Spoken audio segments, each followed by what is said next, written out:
Yeah.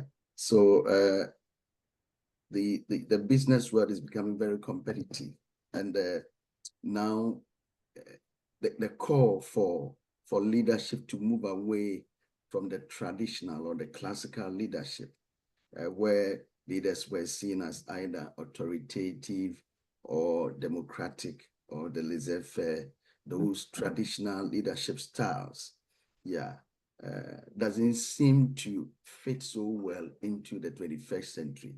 So we leaders are advocated or encouraged to move into the leadership styles that would really create the needed results in these times, which is very challenging, very competitive, and the needs of employees and workers have changed so much so that people are not just looking at rewards in terms of money, something more fulfilling beyond just money.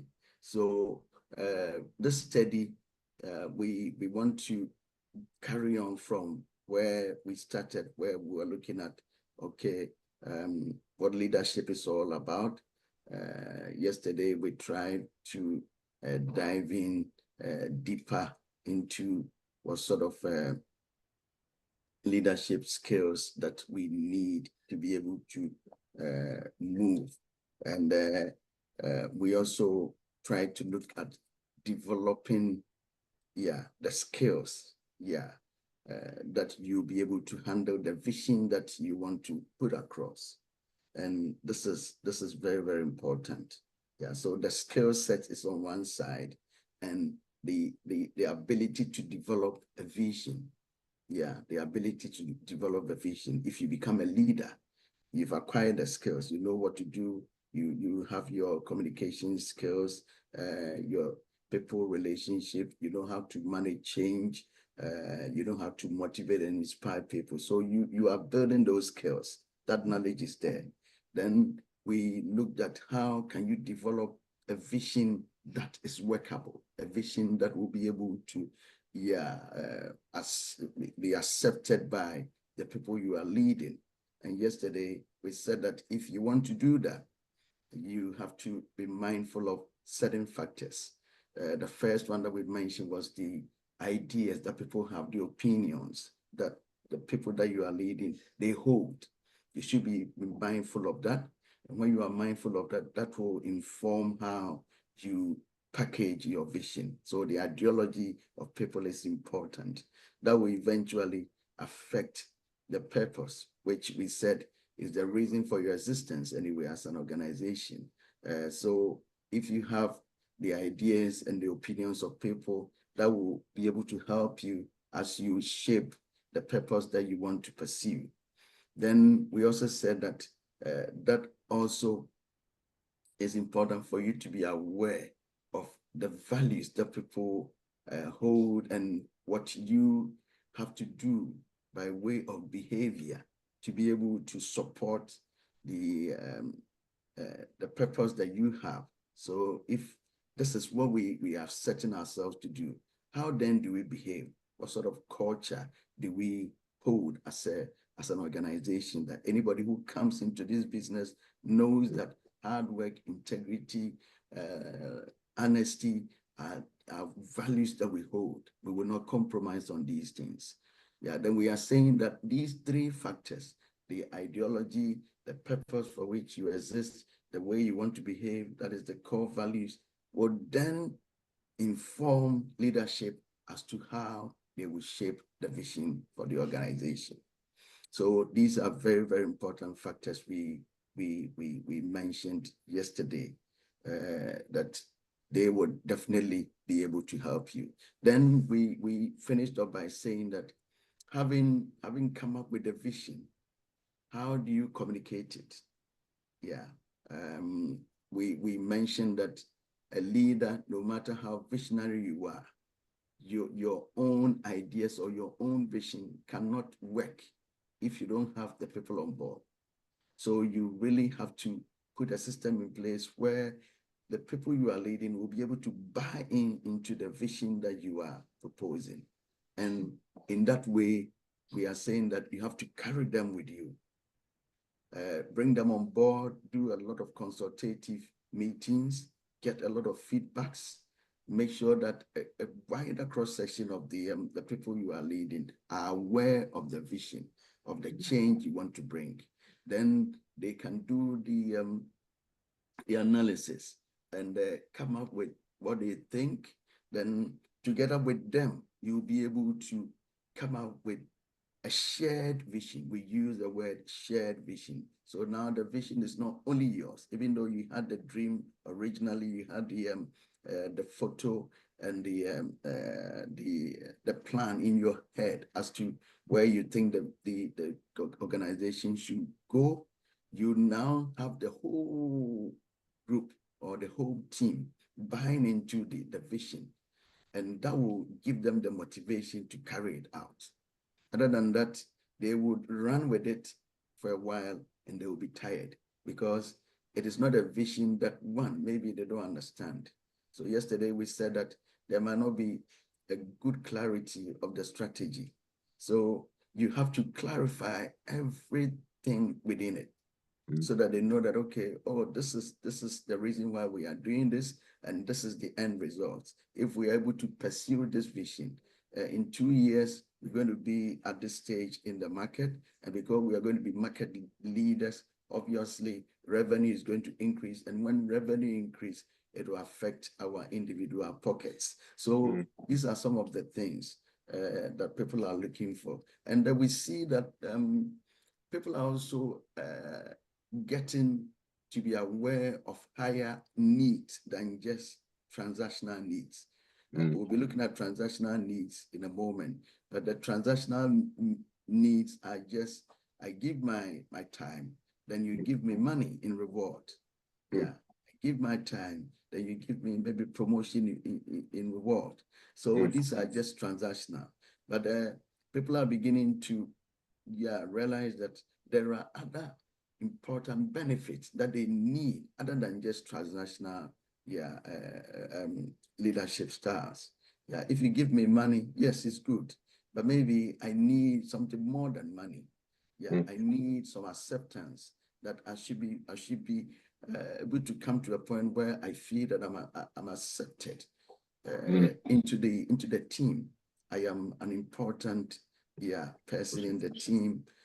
So these are some of the things that we'll be looking at. So today, briefly, we will not be able to, we will not finish the whole thing. We want to start the introduction because there's a lot of work to do. Then we'll go and look into it. And next week, we'll start with that and jump onto the fourth learning outcome. So we want to be able to manage development of our own personal knowledge. So the knowledge that we have, we're going to have as leaders. What we want to do is to come to a point where we'll be able to manage this knowledge that we have as leaders. Then the skills that we are also acquiring. And we should be mindful of the word personal, because we want to be, we want to come to a point where you as a person, I as a person, have been able to, one, acquire the knowledge that is needed for me to become an effective leader, and I've acquired the skills that will help me to become an effective leader. So these personal things are important. Then as I develop this knowledge and skills, and also understand what it means to look at it strategically. It's not just the ordinary management, but we are using the word strategic.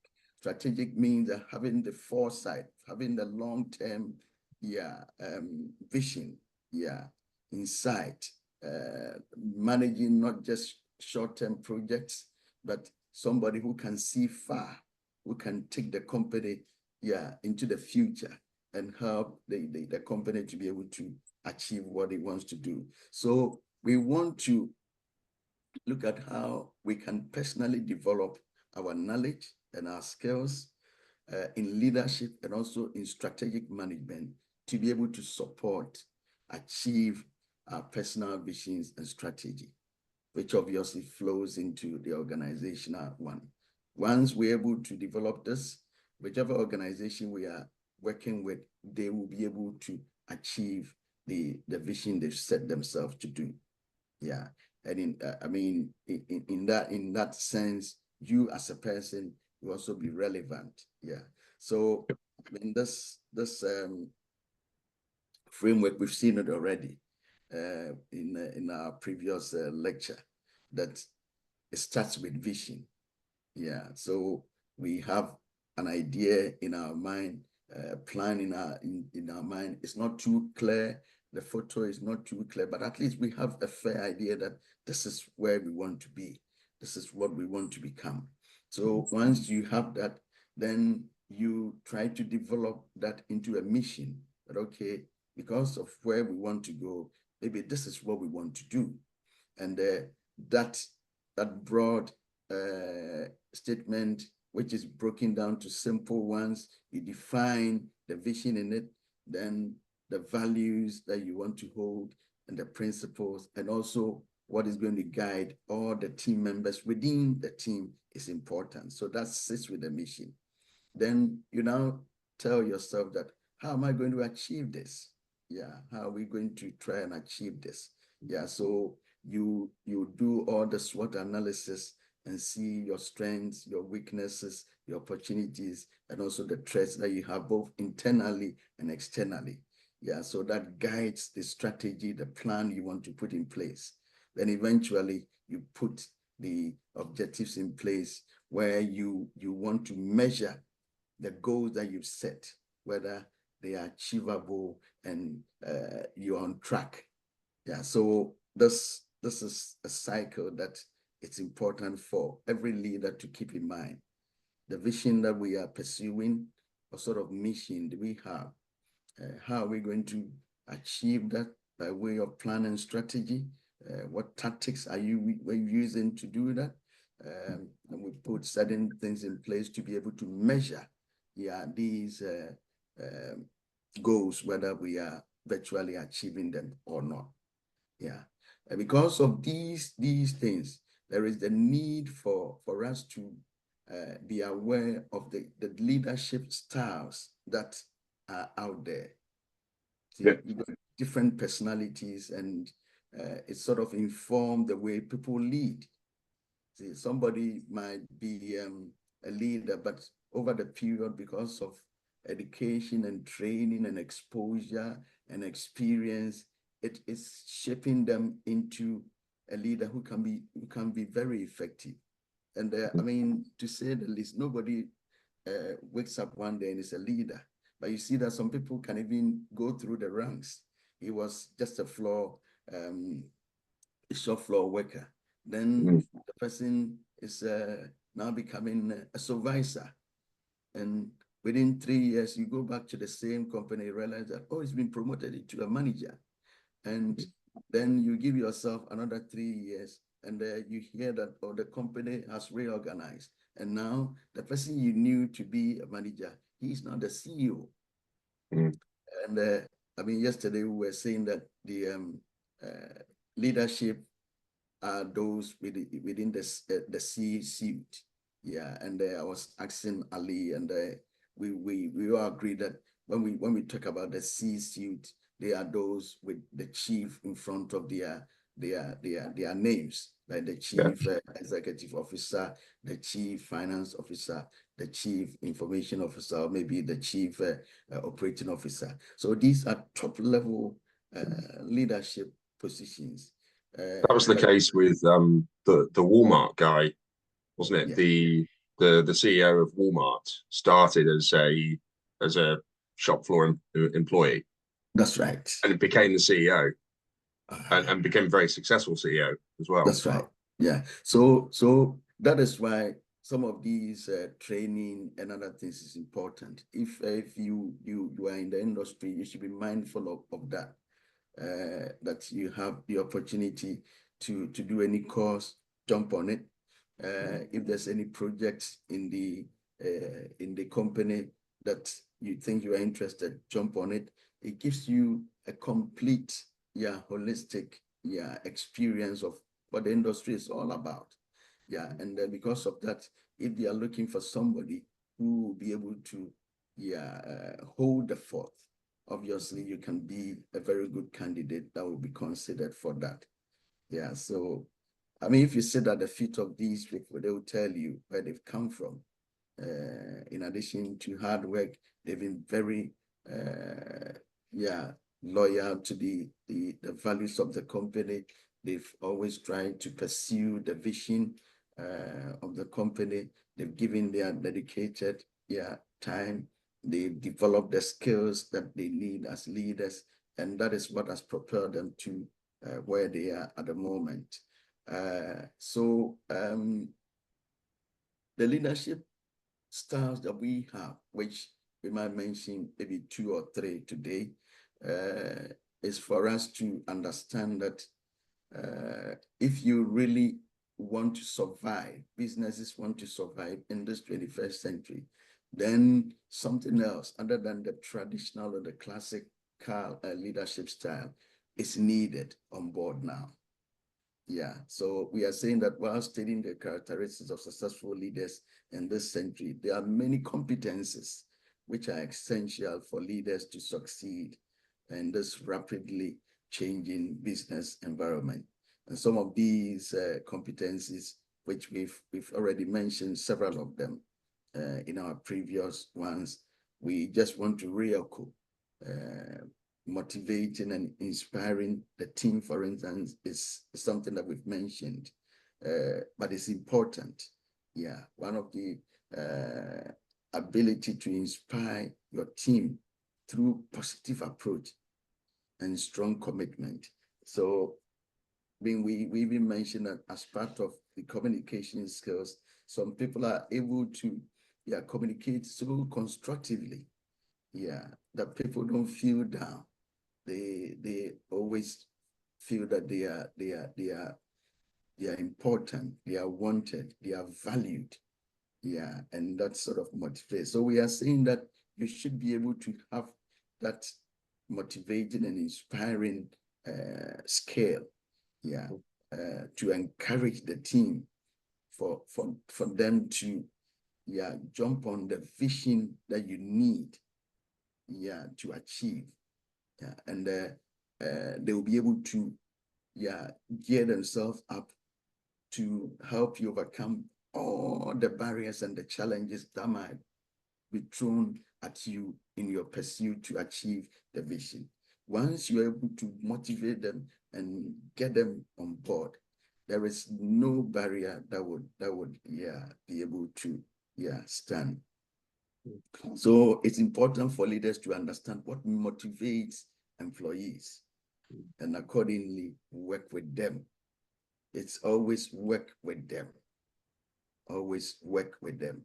Don't work in isolation. Don't be autocratic. That is why we are saying that the traditional leadership styles is not working this time. If you're autocratic, you want to just say it and everybody follows, Doesn't you'll work. be left alone. Yes. Doesn't work. Been there. That's right. Yes, you'll be left alone. One day you wake up and everybody's gone.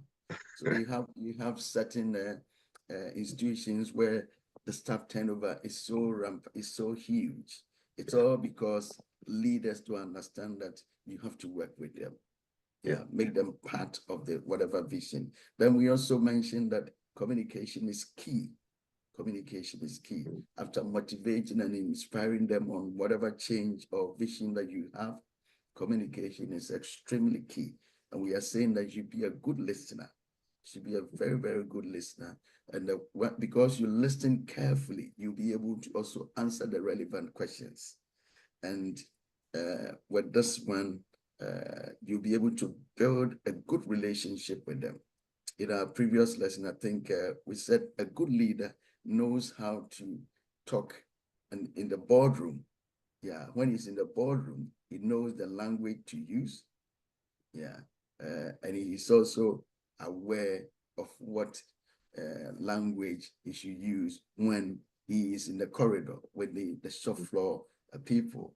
so that everybody, both stakeholders, are really happy with him.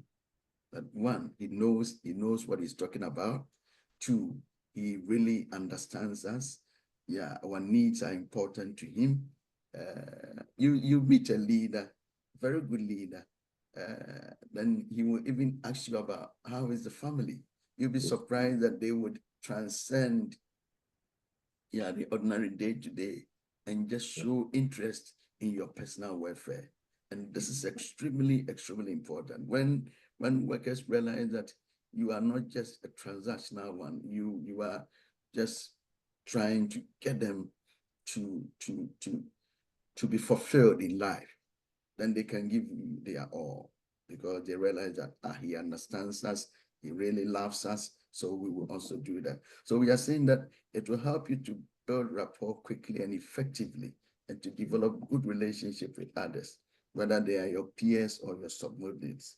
These skills come together to help build charisma, yeah, the light, yeah, the brightness, that quality that people want to follow you, yeah, because they think that, no, he's got something that we need, and he's somebody who will not let us down. So that is extremely important. Take note of the transformational leadership. We'll come to it in a second. Yeah, so, but I mean, maybe I'll pause here and when we say a transformational leader, I mean, do you have any idea? Yeah. What style is that?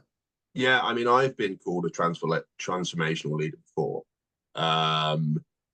where you're basically focusing on, you're basically focusing on change. So you're focusing on improving things, and it's about bringing people with you on that journey, so that you are you're doing these things. It requires motivation, it requires inspiring and communication skills, but it's about change. Whereas, you know, other types of leadership are perhaps around, you know, supporting your team or being a democratic leader. And with transformational leadership, you are kind of steering the ship, but you have to bring people with you, like you say. So one thing I was reflecting on there, you know, when I was in my first management role, I had a big team, and I went into that management role without any experience or skills in leadership at all. And I had the idea of being a manager was a bit like, was, you know, Spider-Man, yeah. And there's the newspaper guy who's the boss of the newspaper, and he's like, you know, Peter, you need to come into work. You work for me, that kind of thing. That was my only kind of idea of what a manager would be. So my focus was to do well, to achieve results, but I had no idea how important it was to get to know the team and be with the team. And it's something that I learned through that experience, because it was bad. You know, we'd had quite high staff turnover. There was obviously issues, and that I had to work it out what was going wrong. And by the end, it was something that I was quite good at. So I would always, for example, I wouldn't sit in my office when I was working. I would go and sit in the staff room, and I would basically hot desk between different people's workstations. You know, and sit down and say, "Oh, how's it going? You know, how's your grandma? You know, how's your mom? How's your dad? Oh, how's this going? That's great." And then I would go. Great leader. Yeah, yeah. So what I was doing was not something that I saw as important, but actually it was the most important thing. It was just talking to people and building rapport and getting them to sort of listen, so that when you then are talking about improving the test results of the kids in the school, or, like, you know, improving student retention, it's so much easier to communicate that stuff, because people know you and they want to listen to you. So those soft skills were like almost, you know, when you were saying at the beginning, in the 21st century, people want more than that transactional stuff. Especially young people. What young people want is they want to be cared for. They want to be listened to. They want support. They kind of, and they really expect that from employers. And if they don't get that from employers, they'll go somewhere else. Exactly. So yeah, it's yeah, I can relate to a lot of this stuff. Yeah. So these you see, on this course, these are the experiences that you have to put in your work. Yeah. Very, very key. I think, Yes. and I think one of the things that I can reflect on as well is just like those kind of background conversations, how you have to be aware of what you're saying to somebody in the corridor, that there's building rapport, but there's also building rapport in the right direction that you have to be conscious of. You can't be too personal. You can't be just gossiping about people or, you know, talking crap about your company and what's going wrong. You kind of have to keep that conversation positive as well. So there's a lot of conscious sort of stuff happening in the conversations that you're having. Yeah, I think that is important. I mean, a leader will sit at your desk asking about your personal issues and all that. Yeah, showing some kind of care. But the back of his mind, he knows what he's trying to achieve. Yeah. All he's trying to achieve is to get your loyalty. I mean, for you to know that you can talk to him anyway. So today I'm listening to you. Tomorrow I'm just creating the avenue so that you can also listen to me. You want to have a frank conversation about something that is going on in the company, and you think that his feedback is key to the organization's management. So when somebody realizes that, wow, is my opinion valued to that extent? The CEO asked me my opinion about this. I see, that is interesting. Some of the people that we work with, they at some point, there was the discussion that because they were field workers, they were given lunch because they cannot go home and come back. So they were normally supplied lunch. And there was a discussion that, oh, can we scrap this because the company is struggling? So the CEO, what I had to do was to go on the field and at least have a chat with them. And he was surprised the advantage they have in keeping them there, because when you get them to go, somebody said that if you let us go, what it means is that I would drive my car and I'll drive my car back to my place to get some food, or to even go to town or to the shop to get some food. And that means that I'm wasting like an hour, or maybe sometime, like an hour, because they have a 1 hour lunch time. But you shouldn't forget that because I'm using a company vehicle, definitely I will have to burn some fuel on my way out and in.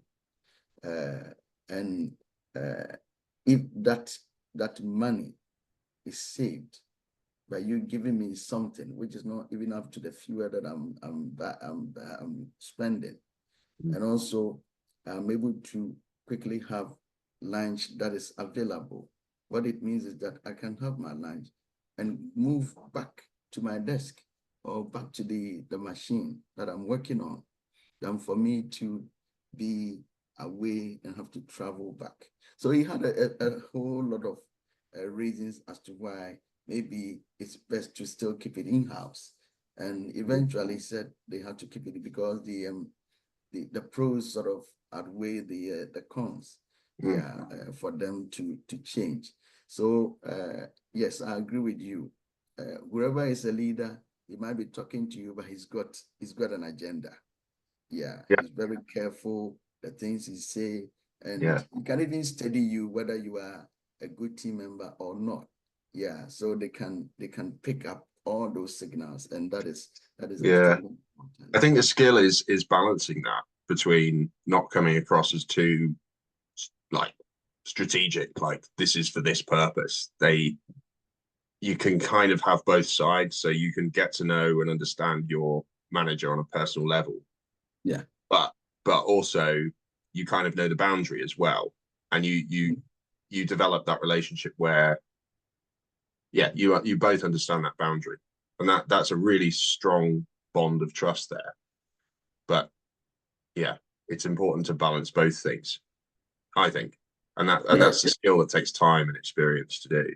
Yeah, I mean, and if for a good leader, I mean, they usually will be able to carry themselves, yeah, so well that even the subordinates know where the line is drawn.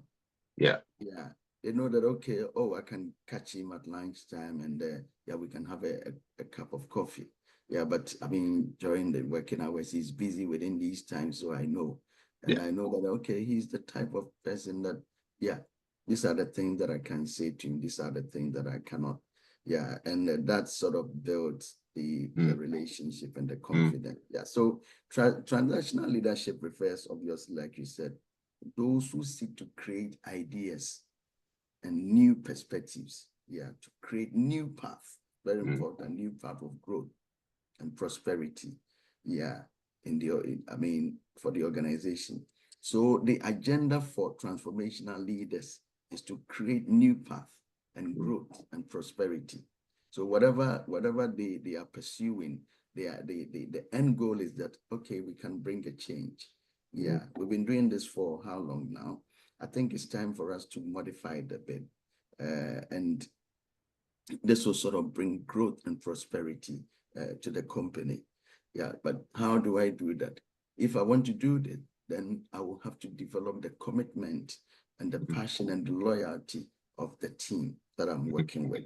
Yeah, very, very important.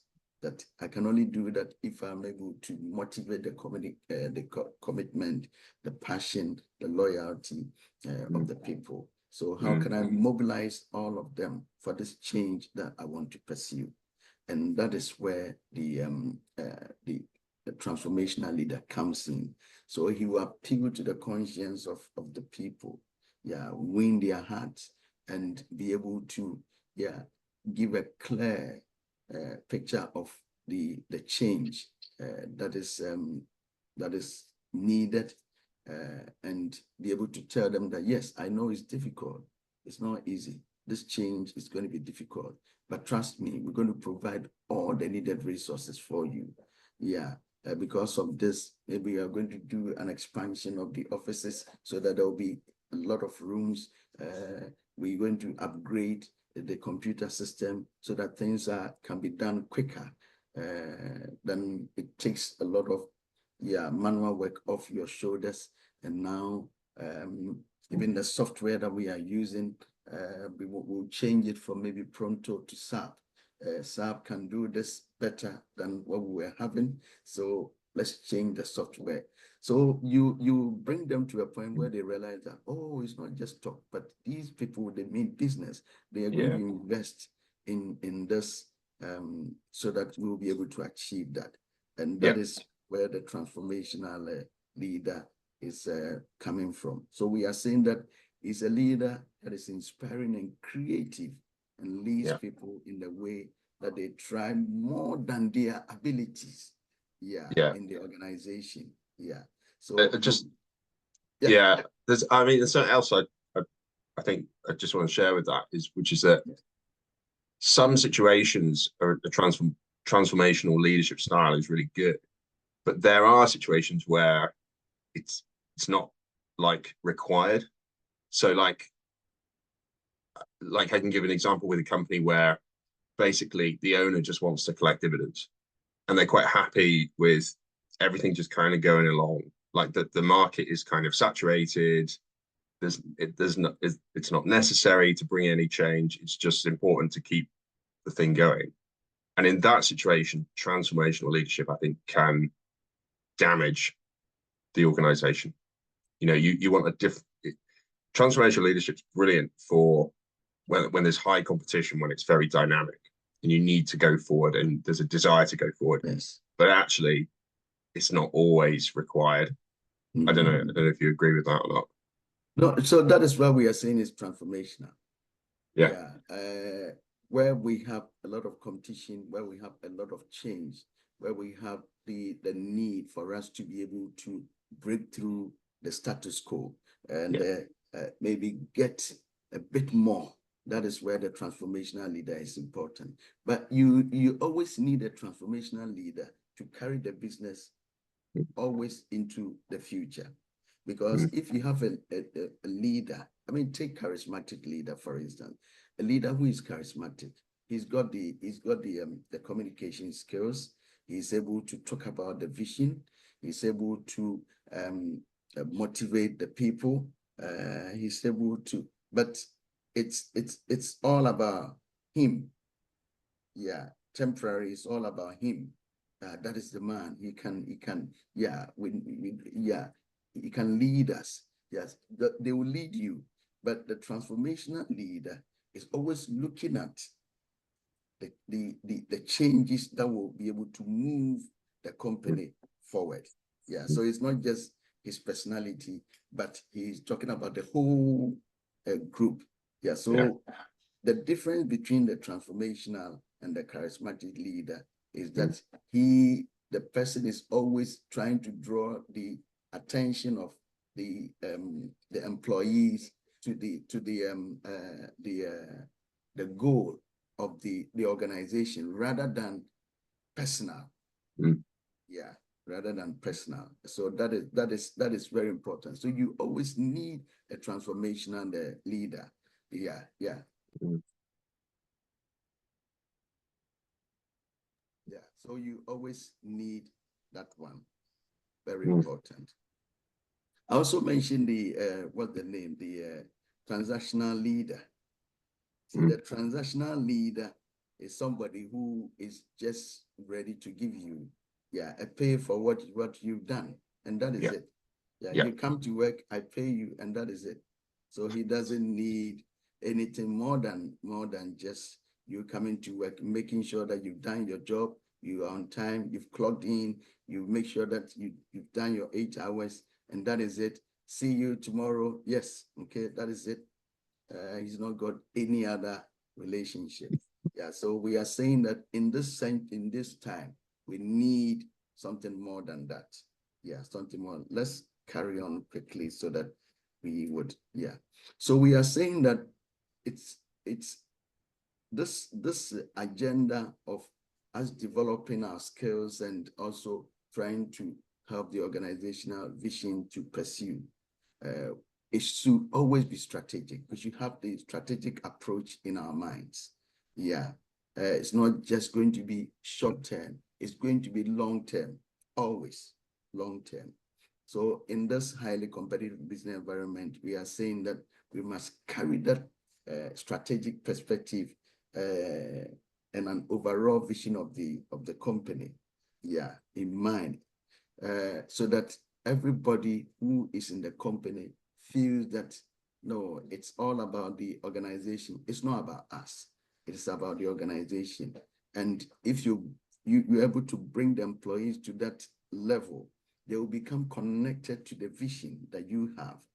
And that will make it easy for you to pursue and achieve whatever you want to, do. We are saying that most companies have got transactional leaders or just managers. So they have strong organizational skills. Whichever project you give them, they'll be able to pursue it. They'll get the sales, they'll be able to put the systems in place, they'll be able to manage the staff and all that.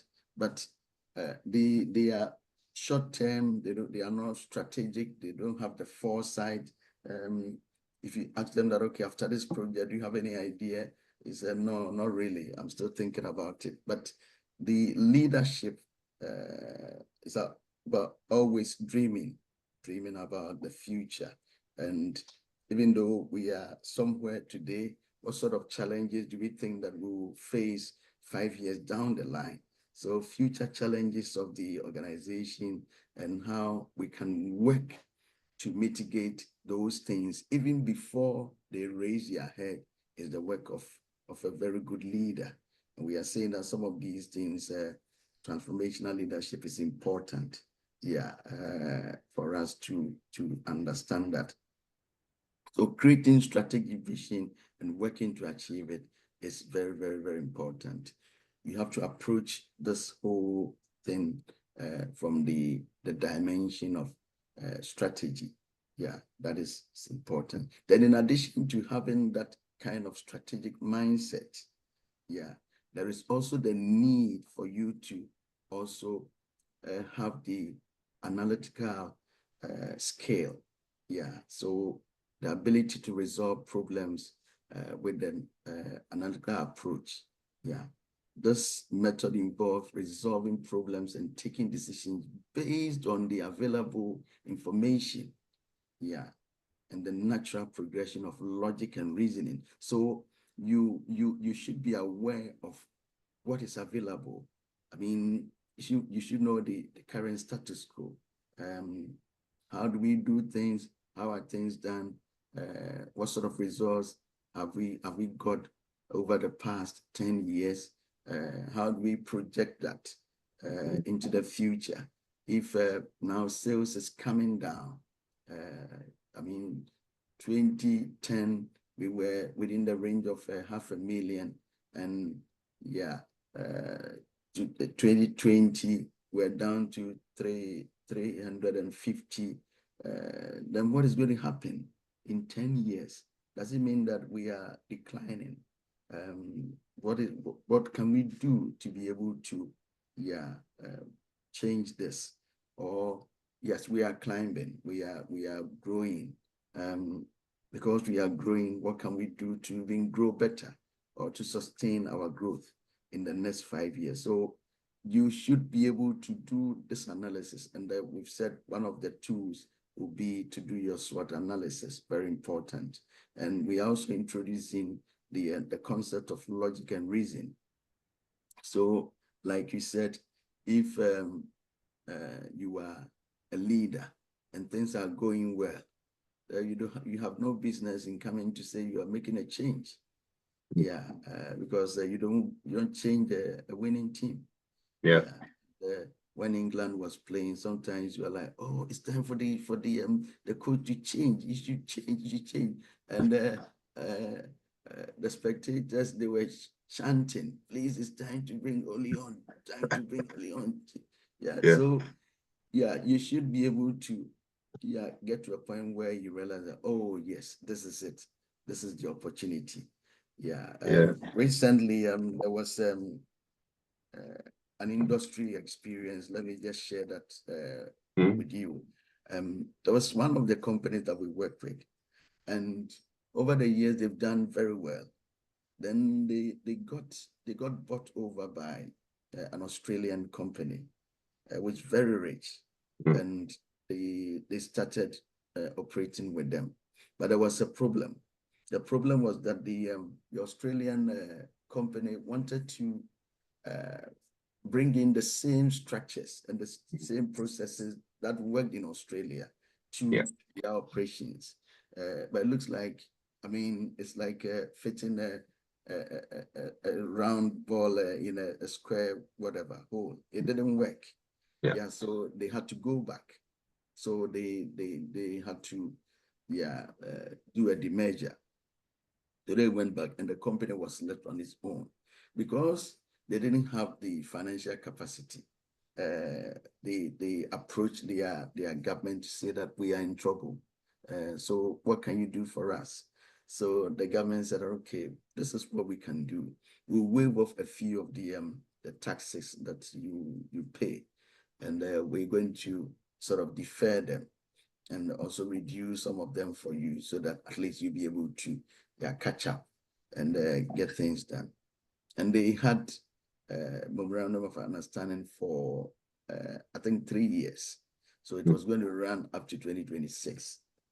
Then beginning of this year, they did their financial accounts, and they by law, they have to serve the mining ministry. The Ministry of Mines. They have to at least serve them a copy for them to know the operations going on. And for some reason, they declared profit. They declared profit. So the government is like, only yesterday you said you were making losses. That is why you approached us and you said we should give you a tax waiver and all that. So how come that within a very short time you are making so much profit? does it mean that you were hiding something from us, or that became a very big issue? Very, very, very, very big issue. So the government is like, okay, no problem. Just give us some of the money. Yeah, or pay your taxes back. We are not going to give you any extra, but just pay what you due us. Yeah. Yeah. And they said, no, we don't have money. They said, no, your statement is saying that you have money. Oh, we don't have money. You have money. Then it became a big problem. But all I'm trying to say is that because of that, the company had to halt operations. They decided to halt operations and resolve the impasse between themselves and the government.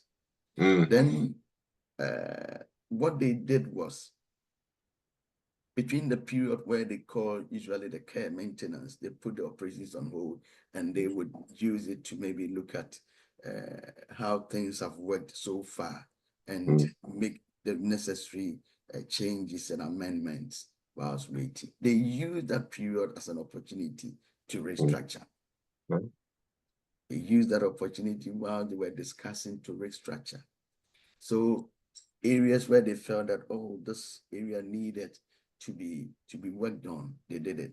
Where they thought that, okay, there's too much staffing in this area, they did it. So by the time the government resolved and they came back, they had completely restructured. Completely restructured. And they were ready to fly again. Yeah. So it's important for us to know the logic and the reasoning aspect of it, that as you analyze where you are, look at what is realistic, take feedbacks, and see whether it's workable and whether it's going to be in the interest of the company. You take the opportunity and you get these things done. As you analyze what is the current situation, then you make the necessary moves. So we are saying that Harris and and Craig have noted that analyzing has become an inherent part to any business at this time. So there will be the day-to-day operations going on, but there should always be the big brains that are always doing the analysis and checking whether things are on track. So yeah. Is that, I mean, I noticed a few times it's saying in the 21st century. Yeah. Is that presumably because we live in a turbulent world where, you know, there could be a financial crash soon, there could be a war, the technology is changing, people are different. Is that kind of why it's different now than it used to be? I guess that's why, isn't it? You know, everything's more. Yeah, that is the starting point. Yeah. That is the starting point. But I think it's only used for the purpose of study, knowledge.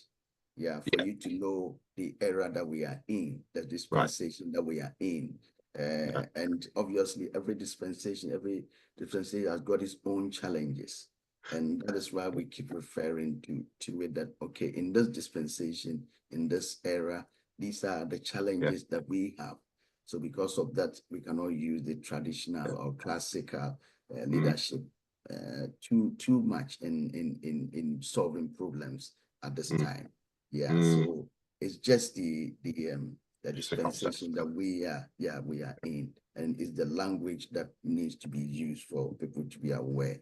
Yeah, for us to be able to compete in this business environment, the responsibility of leaders to analyze the available data and to arrive at a qualified decision for their business by looking at the data from different angles. So yesterday we mentioned that the fact that vision should be multi-phased. Yeah, it's not just going to be one side. You look at all the options, and so this analysis can help leaders to arrive at the most optimal solution among the different options, and also to facilitate the fact that we are being proactive. We are taking the necessary steps even before things, get there. So this is what we are trying to say, that as we build our skill as leaders, as we seek knowledge to develop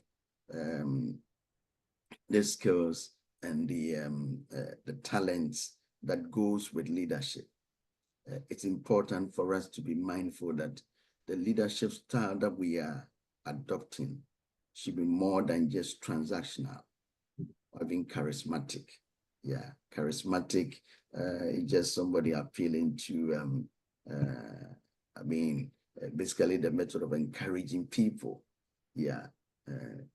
by way of being eloquent. You see, he can communicate so well, and he will be able to persuade, and he's got the personality also. He's got the personality. People just love him. They will be able to, they are orators, they can talk. If you give him the stage, they can talk and as if the thing is done. But the reality is there. So we are saying that that style relies so much on charm, and persuasiveness of the leader. They are driven by convictions and commitments to the experiences they have. So they would talk about it. They might have some similarities by talking about vision, but they are not like the transformational leaders who go the extra mile to say that, yes, this is all true, but I think this is the reason why we have to change. And these are the benefits that we would acquire if we change. And these are the resources that I think we might need, and we should be able to prepare ourselves, and also the people that we are going to use to acquire this. There is the need for us to empower them, to make them part of the whole vision, and make sure that they feel accepted. So we've tried to look at what sort of leadership skills we can develop in our bid to become effective leaders, and manage the strategy and get the the vision of our organization going. We've said that in order to do this, we should be aware that we should be able to adopt the kind of leadership style that will bring the needed change. There can be transformational, there can be transactional, there can be charismatic, but we see that in this time, transformational leaders are looking at needs bigger than the ordinary traditional needs that people would have, that, okay, I need a good salary, which nobody is disputing, but they go the extra mile to look at other higher needs, like being able to feel loved. They would empower them to study and to develop themselves, and to just also let them know the need for them to be more effective and efficient. That, okay, you've been working on the shop floor for how long now? 5 years. It is time for you to be developed. If you develop yourself, there is this course that is coming. I will get you on the course. If you're able to do that, you move from just being the handyman to become a supervisor. And when you are a supervisor, with the qualities you have, you'll be able to move the company to another level. And you are a supervisor, you can be developed to become a manager within the next. So these are some of the skills that we are talking about. The company that is looking at moving forward, needs that. We briefly also want to say that there are another type, that is the situational leader. And I think you mentioned it at the beginning, that some leaders definitely have to have the skill that if there are issues going on, they can just come in and solve the problem. Yeah, no matter how difficult the problem is, there are people who are usually called in when there is an issue in the company.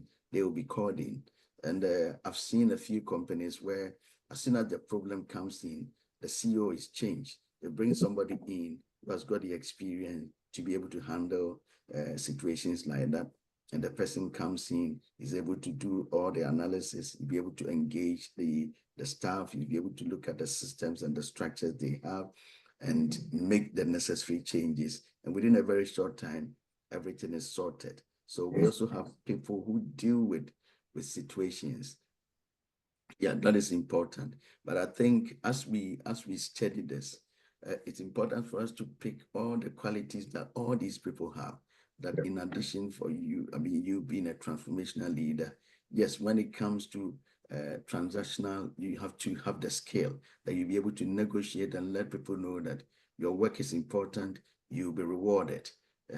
So that is important. So you need that transactional skill as well. You also need a charisma. You should have a personality that people really admire. You should have the charm. Yeah, that they wouldn't say, oh, he's boring, he's boring. I mean, he's boring. I mean, there's nothing about him that is extraordinary. He's just too ordinary. Yeah, you need a leader who can come across as soon as he shows up, everybody's like, yeah, that is the man. Yeah, and we are happy that he is leading us. And obviously, you should be able to have the skill that if there are situations, you'll be able to quickly readjust yourself and be able to solve the problem. I mean, if there's a big situation that has happened, the first thing that we need the leader to do is to have a very good communication skill, to be able to engage the employees and tell them that you have nothing to worry about. Leadership has it under control. We put this in place, we put that in place. Even though we have to lay a few people off, it's just going to be a few weeks. We're going to bring you back. We will still engage with you. You can work from home. We are providing all the needed facilities that will make you still feel part of the team and the organizational transactions and all that. Then by the time they leave the meeting, they'll be like, wow, this is the man we need. So they would stick with you. They will stick with you. Other than that, after the meeting, people would tender in their resignation. They would say, this is not the place to be. Yeah, because we don't see any future, we don't see any light at the end of the tunnel. Yeah, so it's extremely important. We would end it here, but I want you to try and begin to read about personal development plans. Yeah, we'll be looking at that next week. So how to do skills audit and how to develop a personal development plan. So, I mean, with the personal development plan, you might be looking at maybe 3 major areas that you should be looking at: your personal development, your educational development, and then maybe the career and the employability skills. Yeah, so there are a lot of tools. So just play around some of them. Yeah, when we come in next week, we would do the scale. We would go into it and develop some personal development plans and see how that is done. You will need this for the tax. Yes. Okay, so you need to complete this during the week to have it ready by next. No. I just want you to have a feel of it. Okay. Yeah. Right. Just read around it. There are a lot of templates that you can lay your hand on. Just try and see what it entails, what it means, personal development plan, how you can do it.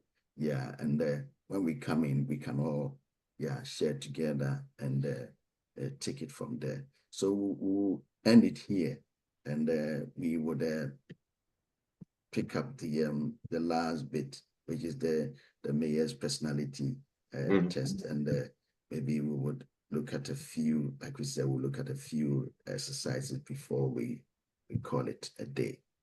Yeah. So I've done a Myers-Briggs recently. Okay. Yeah. That is brilliant. So when we meet, you can even share, with the Ali and the team what you've done, and from there. Good. So I'll leave you to enjoy the rest of your weekend. Thank you. We'll catch up next week. Wonderful. I hope Thanks, Sam. it was a useful session.